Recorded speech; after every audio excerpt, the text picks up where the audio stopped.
касса 1.524.000.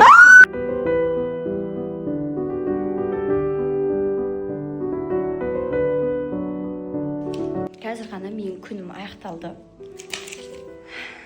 45 ғана адам сиятын жерде бір күнде қанша касса жасауға болады? Менің қолымнан бұндай нәрсе келмейді деп ойладым. 650 мың теңгеден ассам екен қалайда. Бірақ маған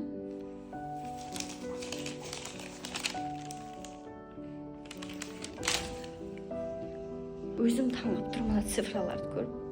Мен сұрағаннан да 2 есе. 1,5 миллион. Всем қолдағандардың барлығына рахмет. Әуелі Алла просто 2 есе болған қалады. Осыған үлес қосқан адамдардың себебі арқасында. Какой-то кеше ғана 6,5 жыл декретте отырып, сен жұмысқа шыққаныңа 2-3 ай ғана болды да, сен 1,5 миллион касса істеп отырсың.